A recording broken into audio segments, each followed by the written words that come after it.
Hello and welcome to Mind Shifters Radio. I'm Tim Hayes. I'm your host for the first hour. And today is Monday, January 13th, 2025. As always, we're grateful to everyone who's joining us here today, whether you're listening live or through the archives, as we spend another couple of hours teaching and supporting people in using some of the most powerful, effective, efficient, and accessible tools I've ever encountered. Those are available absolutely free through the tireless efforts of Dr. Michael and Jeanie Ryce on the website at whyagain.org. If you go to that website and click on the two words that say Start Here in the upper left-hand corner, it will take you to a page where you can download and read Chapter 24 of Dr. Ryce's book. His book is titled, Why Is This Happening to Me Again? And that chapter of the book contains a narrative description and explanation of the primary tool in this work. That tool is called Reality Management Worksheet, sometimes called the Reality Management Wake-Up Sheet. And it's a tool I've been using to great effect for over 20 years now to improve the quality of my life and most of my relationships, and to turn any negative emotional experience I have into part of the infallible guidance system that each and every one of us has been given. You can also download a whole host of audio files of shows just like this one where people have been stepped through that worksheet process. And if you choose to listen to them, even repeatedly, they can serve as a powerful tutorial for you, help you get maximum benefit from these tools in the shortest amount of time possible. You can also go to your App Store and type in the three words Heartland Aramaic Forgiveness. If you choose to do that before you're done typing the word forgiveness, you'll see the glowing heart icon. If you tap on that, it will let you download a completely free and private app that contains the Reality Management Worksheet, contains an abbreviated version of the worksheet process, and it contains a copy of the Dragon Klingon game, which is a wonderful way to introduce these tools to even younger audiences. We hope people do all of that soon and often, primarily because it tends to improve the quality of people's lives the more they actively apply these tools in their lives. Secondarily, because it tends to prompt comments, questions, answers, and testimonials. If you have any of those to share with us, please do so. You can do that by sending us an email. You can email me at tjh@mindshifters-academy.org. Or you can email Jeanie at jeanie@yagain.org. That's whyagain.org. And if we get a comment or a question from you, we'll address it on the internet show, and then as time allows, send you a notification about what day and time that occurred so you can listen back to the archives for your feedback or input. And if for whatever reason you're live and you'd like to reach out to us, you can do so through the Needle app. And you go to your app store and type in NEDL. And it's an AI-assisted radio station app. And aside from being able to listen to thousands and thousands of radio stations, you can listen to our show. And once you download the app and put in your phone number, if you like the show, then whenever we go live, it'll ping your phone and let you know. It will also give you the option to type a comment or click on the old-fashioned picture of a phone receiver and be put in the queue to call. And we greatly appreciate whenever anybody does that because it makes it far easier for us to live into our intention with this work. The intention we have with this work is to be of service. And that's just lots and lots easier to do when you let us know how these things are landing for you. So what's on your mind? How can we support you today? How is the Monday treating you? How was your weekend? What is it in what we've been sharing, whether it's from Way of Mastery or Course in Miracles or Walk in the Physical or the Butterflies Are Free to Fly book, or as we've been reading from recently, A Course of Love. How are these things landing for you? What's most useful to you? And or what questions might you have about anything we've talked about in the past 14 years on this internet show?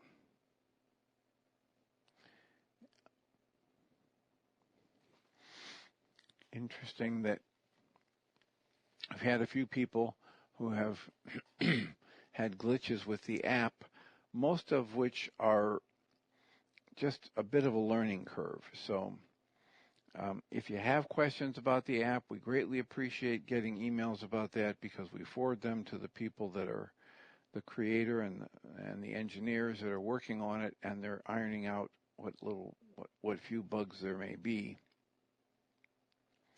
And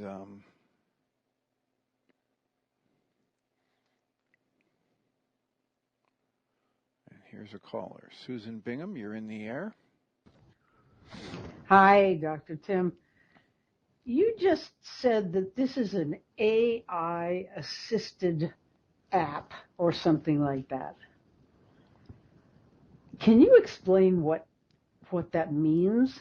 Well, it means that they have programs that use artificial intelligence, which basically just means much higher processing computer capacity than we're used to.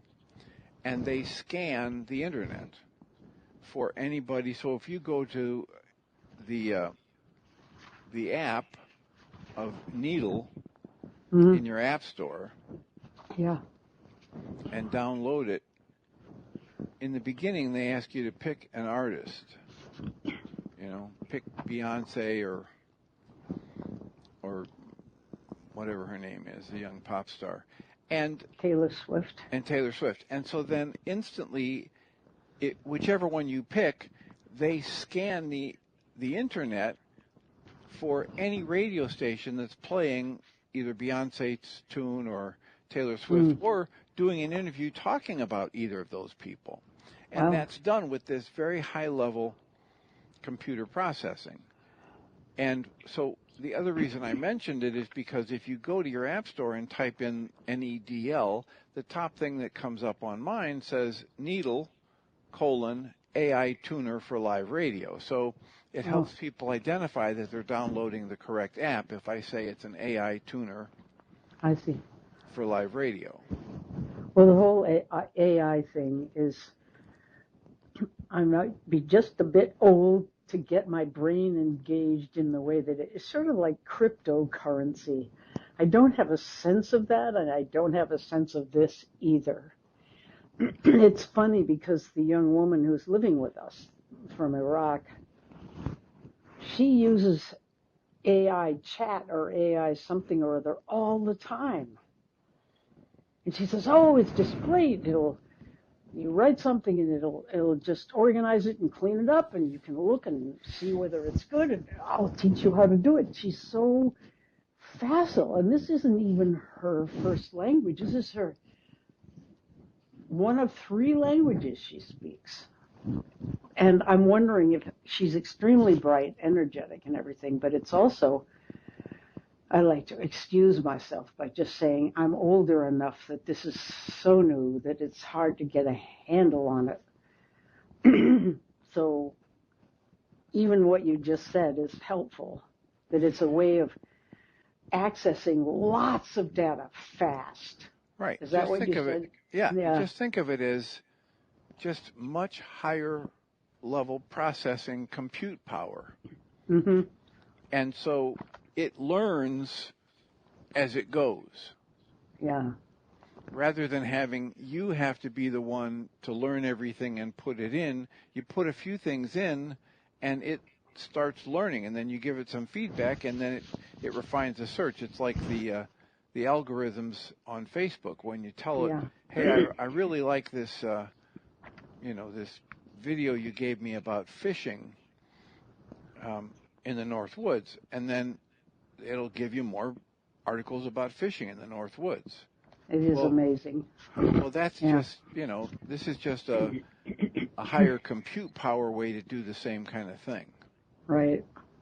That sort of just demystifies it. I do know that before Jonathan left medicine, he was talking about how diagnosing people was becoming a thing that AI was awfully good at. You feed in 1 million symptoms and you come up with a diagnosis that's often better than any doctor who's been scratching his head or her head over try to figure out. It doesn't mean it's always right, but it's very exciting.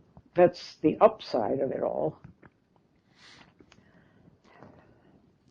Yeah, the thing where people start getting fearful is they start thinking that it's going to keep learning and get smarter than us and then turn on us, because that's what's happened. How could that be?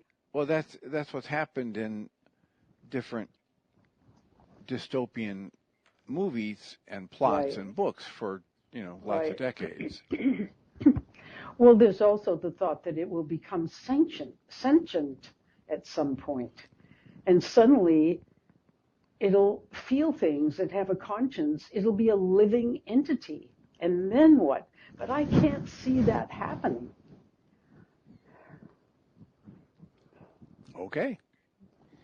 I have no way of knowing what the future is going to bring, but I am happy to help you understand in a more pedantic way that AI is just faster compute power. That's all you need to know about it. Yeah, that's helpful. Thanks. And at this level, there are a lot of people that have complaints about it because what humans are doing with AI is basically violating a lot of copyrights on material.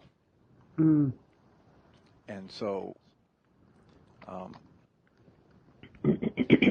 because it's such fast compute power that it can just scan incredible amounts of data and come up with things that, and then kind of capture them and listen to them and then slightly change them, and so all the people who've been creative are having their stuff pirated. Yeah. Well, in education, too, they're worried that students will just get AI to write their papers for them. Yeah. Yeah. And so, it's, as usual, we have to be careful how we're using whatever tools we have, and the more powerful the tool, the more appropriate it is to be really careful. Right. And so if you just think of it as a very powerful tool, then there's a lot less to be afraid of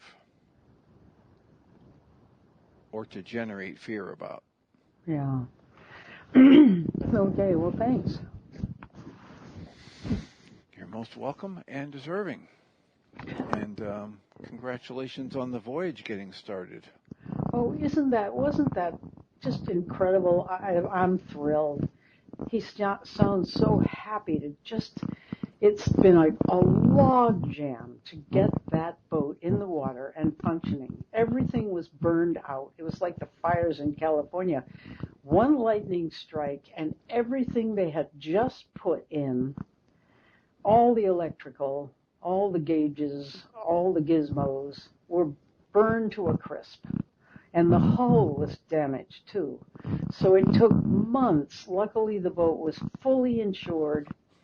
Insurance covered everything. And that's amazing, because I know there are categories with insurance companies where they say, this was an act of God. We don't cover that.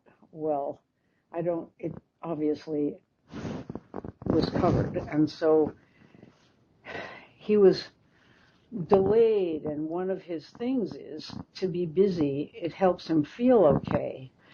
And what he was doing was repairing the house and cooking dinner, and those things were helpful to his family, but they didn't count.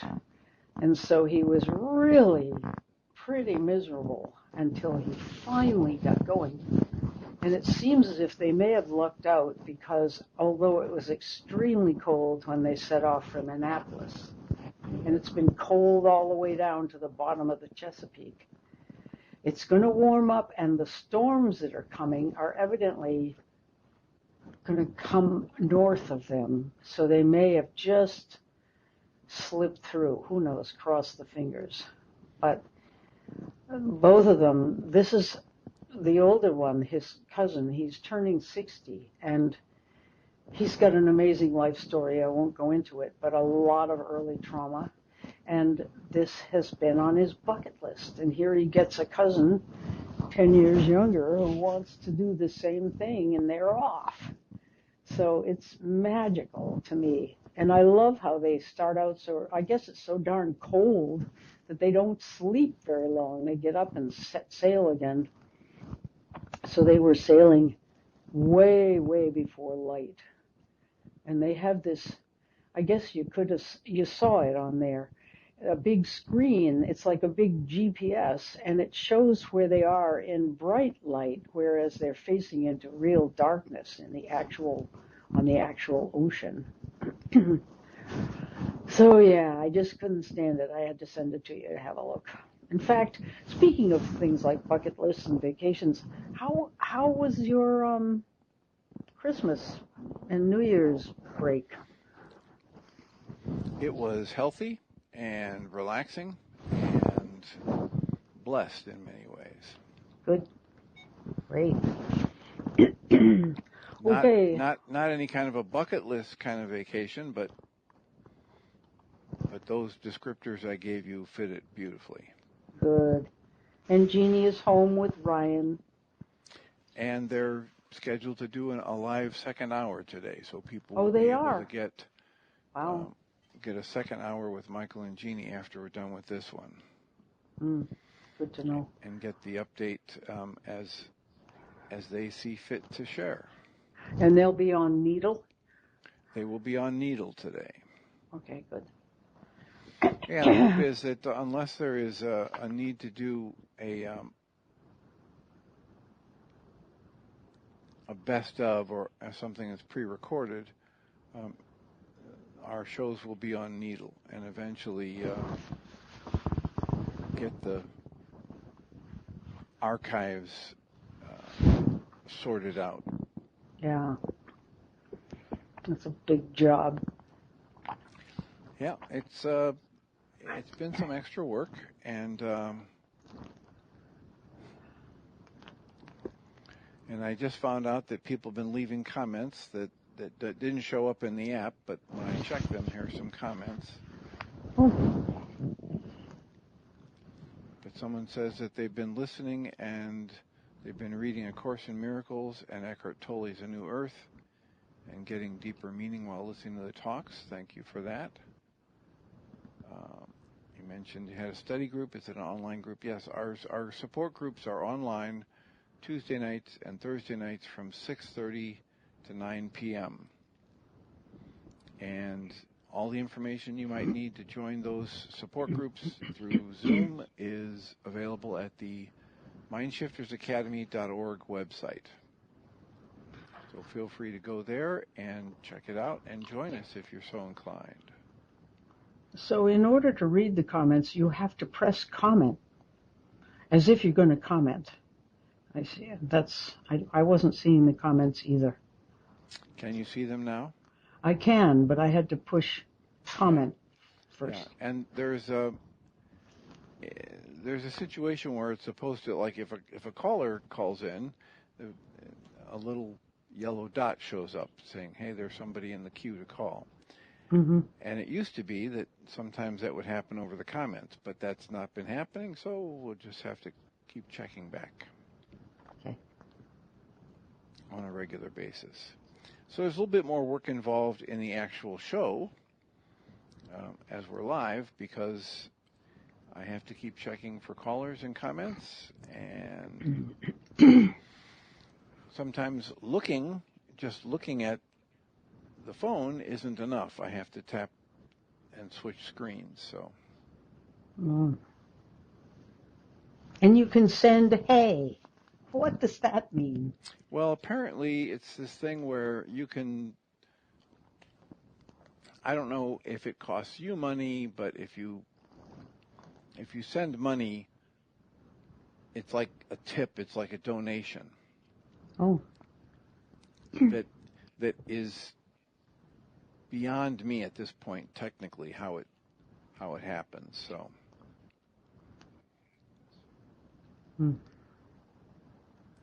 And, what we're talking about, because it's going live in a transcript, it becomes instantly searchable in the Needle app and on the internet. So the hope is that the more that these get published and the archives are put out there with the audio and the transcript, that more and more people can find this material because of the search bots. And if we're talking about A Course in Miracles, and we say A Course in Miracles a few times, then somebody who's searching for A Course in Miracles, this radio show will come up as one of their results. Oh. So one last quick question. If I hang up, how do I hang up? How do you hang up your call? Yeah. So you keep listening? Oh, I want to keep listening, but I'm afraid if you go on reading and I'm still somehow on the call, if I cough or something, you're going to hear it. How do I hang up from my end and just listen? Well, try hitting the receiver button again. Okay, Or here goes. try on your app where it says your name as a caller. It doesn't say my name as a caller. Okay, so try hitting the caller receiver again and see what happens. Any option to hang up there? It says call in. Can you hear me? Yep. Oh, yep. So I pressed call in again, and it got orange, but I'm still talking. Oh, looks like a hang up thing. Okay, yeah, I'm gonna. That. All right. So I'll say goodbye now. All right. Well, that seems to work. So we have plenty of listeners. If anybody else has a question, either about the app or any of the material that we've covered in the past 14 years, let us know. In order to do that, you need the Needle app from your app store. It's the Needle AI radio search app and AI tuner for live radio. And when you download that, hit a like on the show, and then every time anybody goes live from the Mind Shifters radio, they will send you a ping to your phone, and so you'll get notified. And again, I will say before we get back to reading from Course of Love that the invitation is still out there. It goes out on a regular basis for you to let us know if there's somebody that you think we should interview, either for the Mind Shifters Radio or the On Your Mind podcast hosted by Journey's Dream. And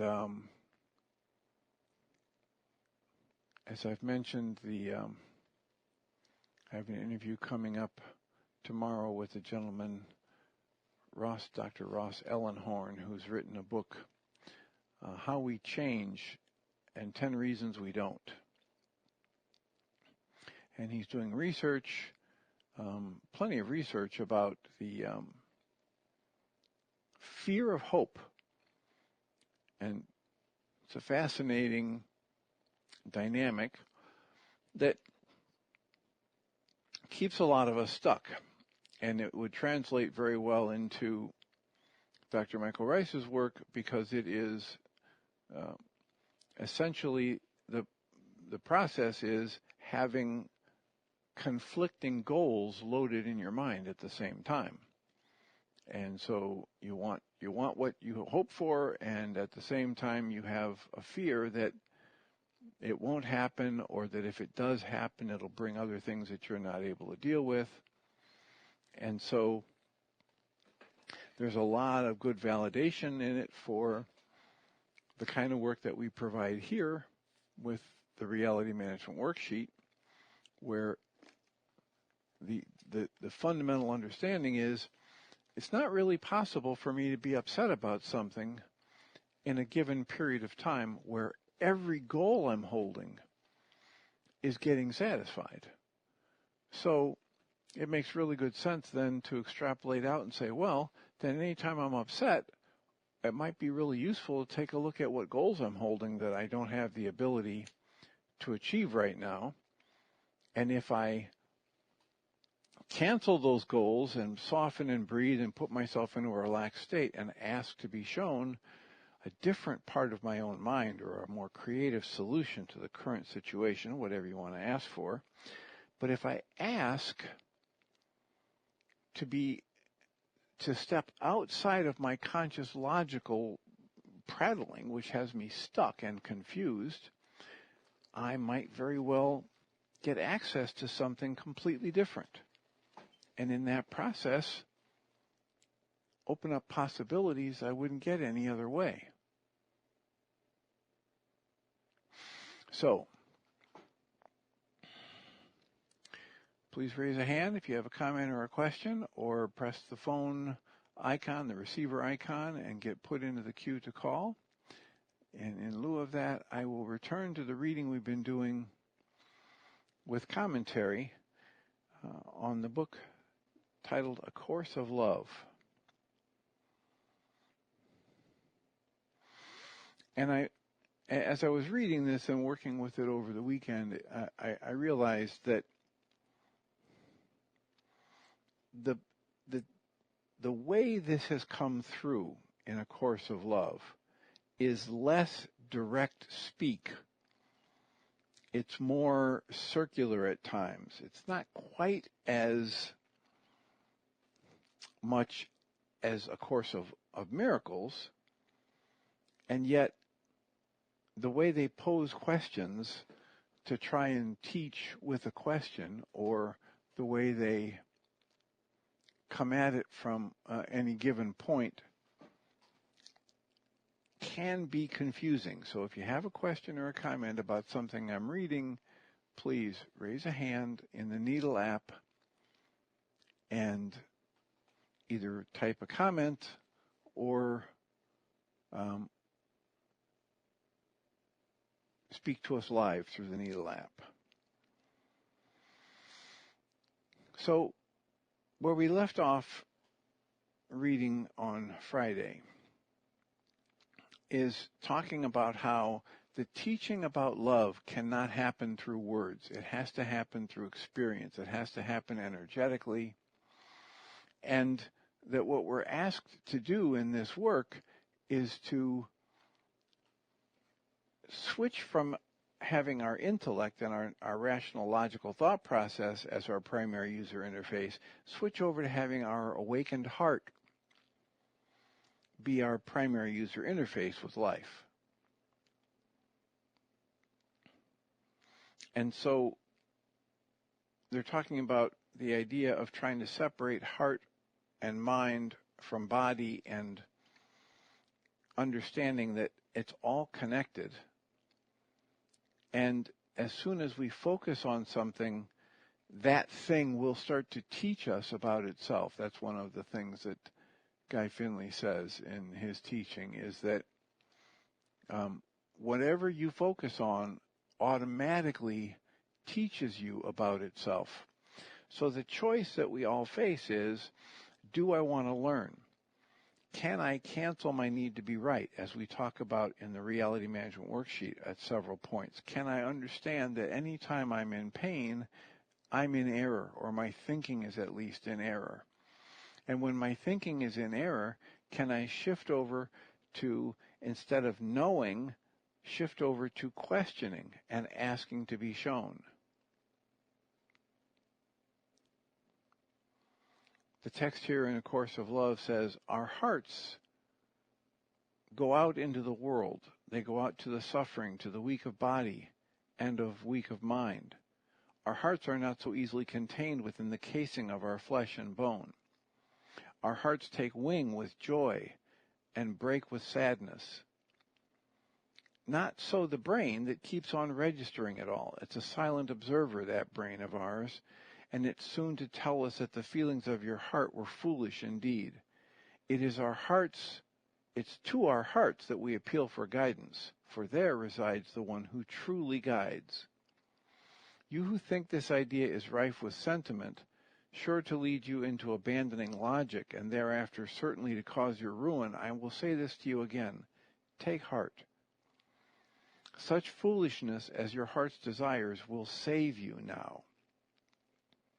Remember, it is your heart that yearns for home, your heart that yearns for love remembered, your heart that leads the way that, should you follow it, will set you certainly on the path for home. What pain your heart has endured that it has failed to treasure for its source. So that's an example of this, the writing that I have to read this 3, 4, 5 times before I make sense of it. Here's the quote. As a question, what pain has your heart endured that it has failed to treasure for its source?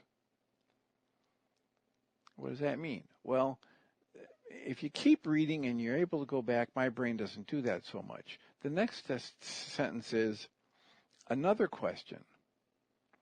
Its source is love. Now, the way I read and write, that should be somehow included in the previous sentence and end with a period. So the essence of what they're saying here is everything that happens is just the flow of life and love.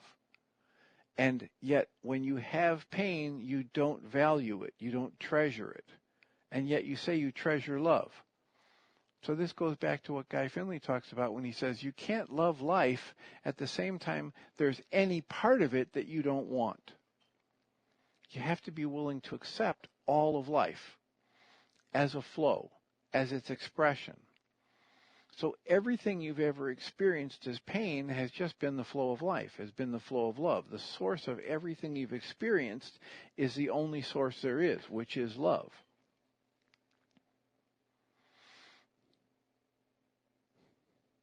And they're offering here that what greater proof do you need of love's strength than that love is everything?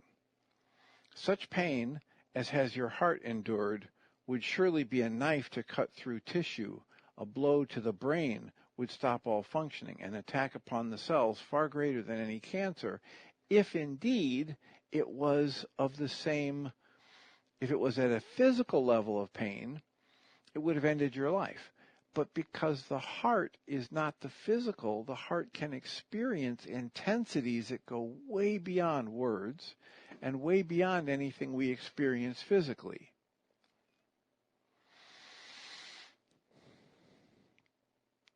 The pain of love, so treasured that it cannot be let go, can and does indeed attack tissue and brain and cells. And then you call it illness, and you allow the body to let you down, still and always holding love unto yourself. So must pain accompany love and loss? That's a question. Is this the price you pay, you ask, for opening up your heart? And yet, should you be asked if you would have other than this love, you would not answer yes. So, would you give up love just to avoid the pain? Well, some people try to do that. And yet, to give up love means to give up everything. I mean, there is no separation. These things are not, it's not like a la carte at a restaurant where you can pick this and not that. It all comes as a package deal. This thing we call life and the ways that our heart can experience energies that go beyond words and have a range of intensities from mild to moderate to off the charts extreme is just life. And we don't get to choose, I don't want this, I don't want that, because it's going to come anyway. What we get to choose is how we're going to interpret and respond to it.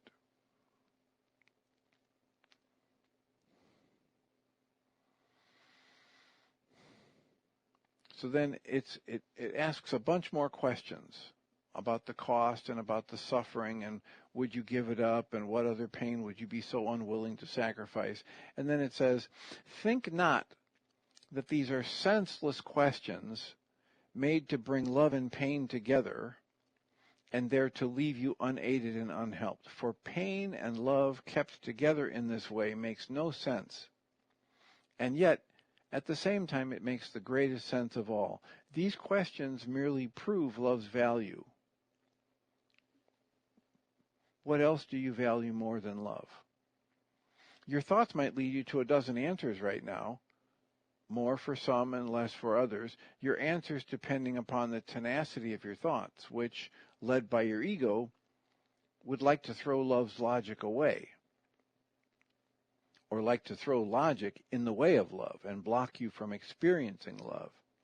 Some others might use their thoughts in yet another manner, claiming to choose love and not pain, when what they really choose is safety at love's expense. So, for a lot of decades now in my work, I've talked to people about how we as human beings, it's even in the bottom line observations, I have an observation that says, every time you try to avoid conflict or confrontation, you choke off another piece of potential for intimacy in your relationships. And the essence of that teaching is that I can numb myself out to pain. I can hide myself away and not go out and venture out, and therefore avoid rejection. And in doing so, I keep myself from the potential of experiencing the same level of intensity of positives. So I can numb out from the pain, but I also, if I'm trying to numb out from the pain, I'm numbing out to the pleasure. I used to take people into the photocopy room office next to my office, and there's a feeder that would take an 8.5 by 11 sheet of paper, but it would also take an envelope. And the left and right spreader, the margin holders, if you move the left one in, the right one comes in the same amount. So it keeps whatever you put in there centered as it feeds through the copier. And I would take people in there and I'd draw a line in the middle. I'd say, now this line in the middle represents neutral, no positive and no negative. And as you move over here to the left, there's this joy, increasing pleasantries and happiness and joy and then bliss. And you move off to the right from neutral, there's, unpleasant and irritable and really bad and torturous pain. And so anybody who wants to avoid all the pain in their life, they can. And I would bring the two together, and we'd move the pain bar down to near zero, but instantly the pleasure bar would come down to near zero. And I would explain to people that here we are as human beings, we can numb ourselves out, but when we do, we numb ourselves out to pain, we're also numbing out to pleasure, to contentment, to satisfaction, to gratification.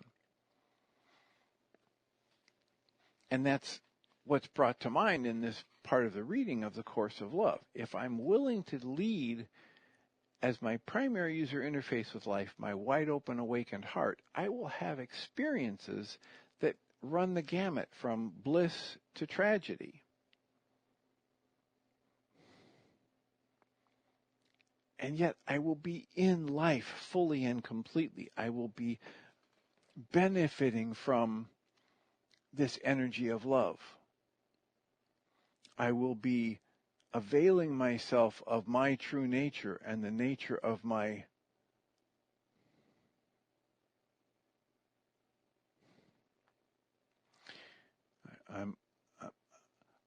I'm having a learning curve here with my app and my comments and people texting me, and so apologies for the delay. The idea is, as I approach life wide open, I get life wide open. And I might have experiences that I don't prefer, but if I don't hold on to them, they move through me. And as Michael Singer talks about, the yogi practice is you stay wide open, you let these energies move through you, and then you get to experience them like you would watch a play or a symphony. And you don't get bogged down in trying to hold on to certain things and push away others. You just experience it. And in that flow of life and experience, your life becomes more rich and more full and more gratifying in ways that words can't describe.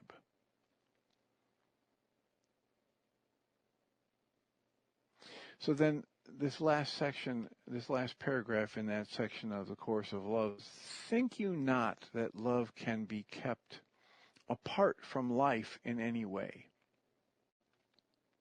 But we begin now to take life's judgment from it, the judgments gained by your experience.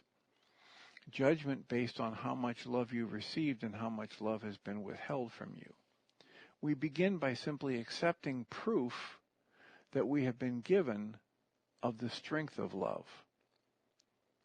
For this we will return to again and again and again as we learn to recognize what love is.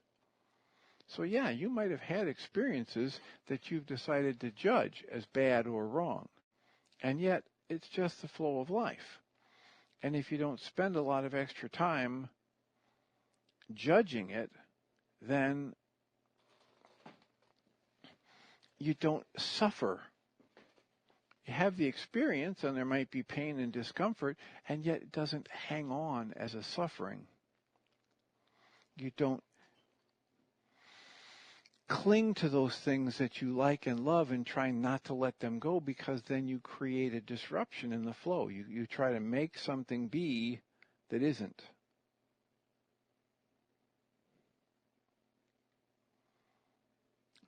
I remember years ago, I forget where I first heard it, but the wisdom that comes from talking about how the vast majority of our pain and suffering, or the drama and trauma we create in our lives, is a direct result of trying to pretend that what's true is not true, and or to try and pretend that what's false, what isn't really true, might work out someday, might be true one day, or might lead me to something that I want. It doesn't work that way. Life is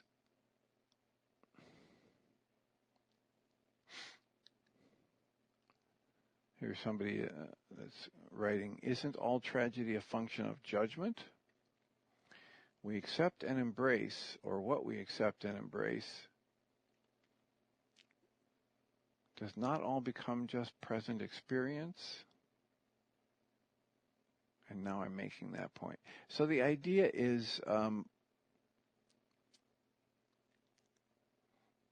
it's so powerful that in the Way of Mastery, in the third lesson, they introduce the concept of dismantling all judgment and understanding that judgment is the opposite of love. And, you know, it's stated a number of different ways before they end that lesson, the third lesson in the Way of Mastery, and yet the idea is to be in the open, allowing, questioning state is far more beneficial. Our brains are working at a higher level. We hear things better. We see that we interpret things more wide open, more potentially more accurately when we're questioning and wide open, and everything in our intellectual functioning shifts and our brain functioning changes dramatically as soon as we say, oh, I know. Oh, this is it. Oh, I've got it. And if I come at something from the space of knowing, I'm pretty much shut down. I have blinders on. And if I come at something from the space of wide open questioning, I've got endless possibilities. And that's why the Way of Mastery itself begins before we even get into the lessons, and it says, put away everything you think you know. Put away everything you think you need, and find a way to dismantle all the negativity in your mind about everything you've ever been through. Right? It says find a way to look lovingly on every place that fear or any of its negative stepchildren of emotions have made a home in your brain, in your mind. So everything I've been through has led me to here today. If there's anything good in my life today, I can probably see how it's directly or indirectly related to some of the worst things that I would have labeled as worst or most catastrophic in my life.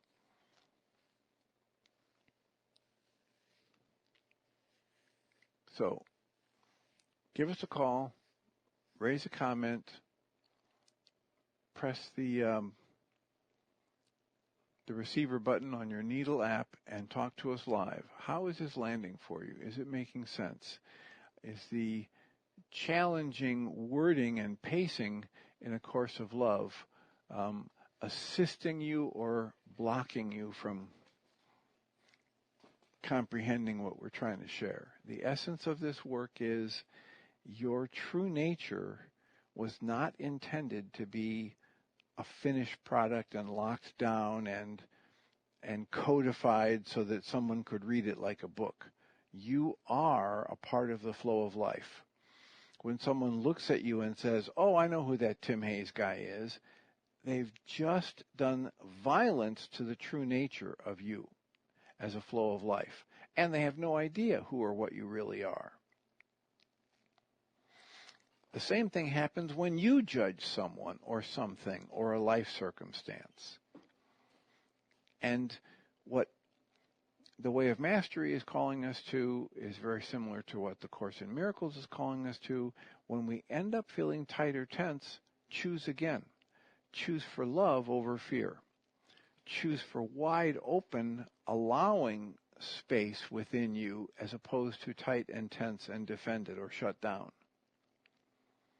And in choosing for love, in choosing for questioning rather than knowing, you open up infinite possibilities to have your life experience expand in ways that are beneficial to you and those around you. I love the way Byron Katie talks about it, and she says, everything that's ever happened to me was just perfect. How do I know that? Because it's already happened. And there's the wisdom of understanding that if I don't have a time machine and I can't go back and change it, it doesn't make any sense for me to judge something as bad or wrong, or to rail against it, or to keep myself focused on it with some kind of a bitterness or resentment or hurt because I don't have the capacity to change it.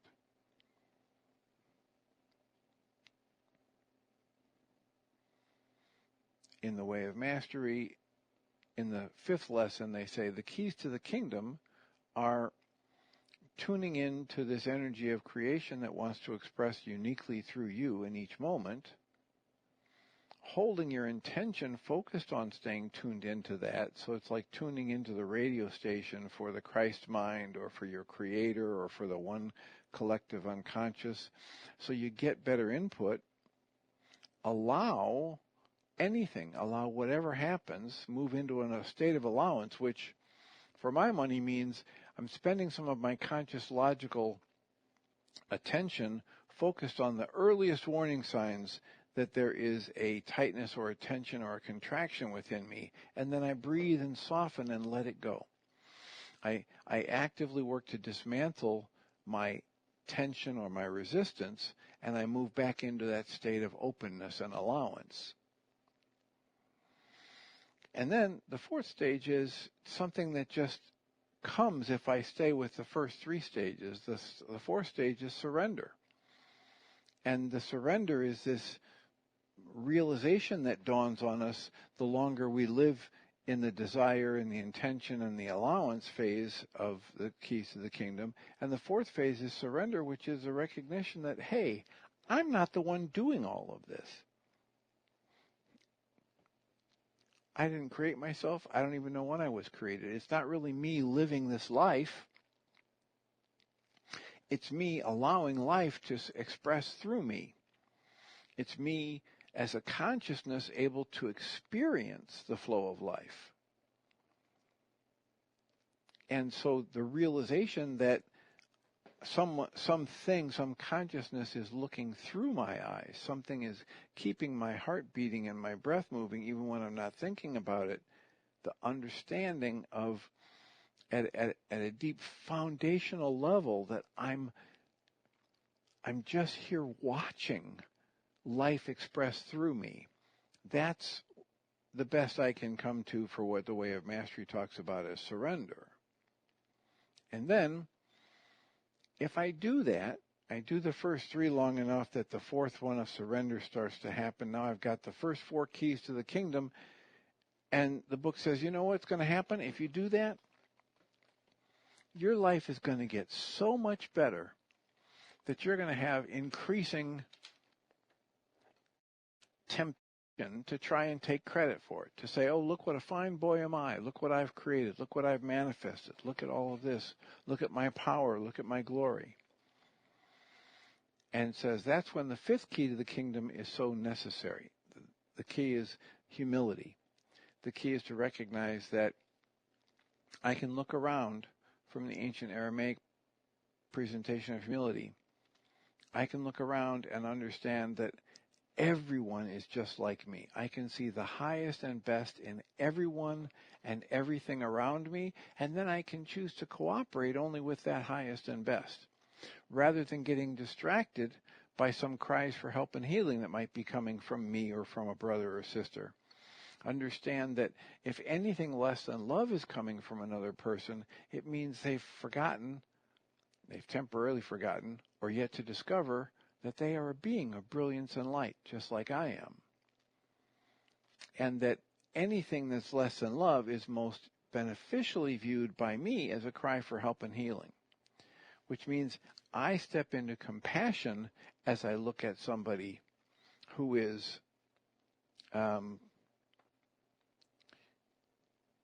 displaying what I might call anger. Allende, are you on the line? Well, it says you're in the queue and that we have opened up your phone. And then it says you're gone. So if you'd like to call, please call again.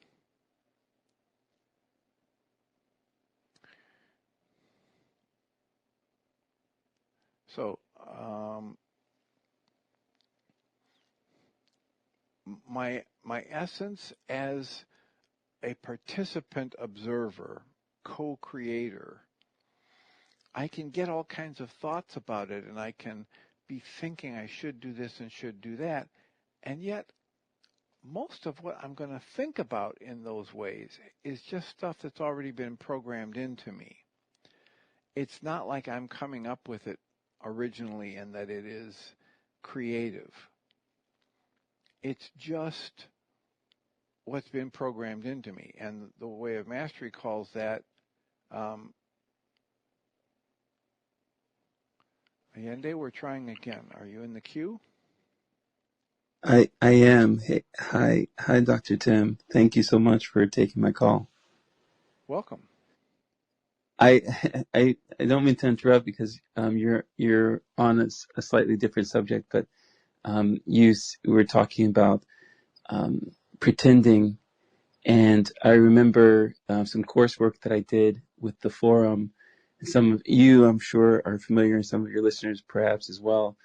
But one of the things that the forum talked about was they had a modality where you would talk to a loved one or somebody that you had a conflict with, and you would just be super honest, and you'd be like, I'm pretending that everything was working fine with the call-in system, and but in the act of like getting really, really to the core of what you might have been pretending, you just open up so much. And I remember actually, I didn't plan on sharing this, but I remember actually that I did that exercise with my sister, and I pretended that when I was 17, and I struck out and I hit her in the eye, which is the first and last time I've ever hit a woman. She was 18 or 19. That it wasn't a big deal because it was the first time that I had ever hit her back. And when I apologized for that, she was just like floored.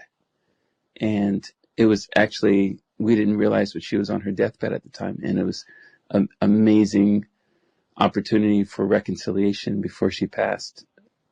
So yeah, it's great work when you get into the pretending part. Yeah, I think what you're talking about there, in some places they call it radical honesty, this fundamental working on an ongoing basis to get more and more honest and to eliminate the pretense. And Guy Finley says, what a weight it is to pretend and have a pretense. We do it for so long that we end up not knowing where the real ends and the pretend begins. Because as far as we know, we're the only animal, the only creature that can pretend that what's true isn't true. Which can be helpful at times. Well, I mean, there are some that say it's helpful, but there are those that say it's the root of most of your mental and emotional suffering. Well, it's interesting that you said because the other piece that you were talking about, I read this book called The Science of Being Great by Wallace D. Wattles. Are you familiar with that book? Yes. The Science of Getting Rich, The Science of Being Healthy, The Science of Being Great. Yes. Wallace D. Wattles was writing in the late early 1900s. It's amazing because those books, I have I think everything that's good is free, and those books are available online. Completely pure, amazing books. And one of the things that he talks about is in The Science of Getting Rich, seeing things. Well, actually, to your point, it's he believes that the true nature of us all is wealth and abundance, and but he talks about like seeing circumstances, just like if things look bad, but seeing what you want to see is the hardest work of all. And in some ways that's pretending because you're getting so much input from this physical world that things are one way. And in reality, I guess he's really saying to see things as they really are. But in some sense, it feels like pretending when you've got bill collectors or other circumstances that would pretend otherwise. Yeah. So what you're talking about is what Guy Finley would call at levels of scale.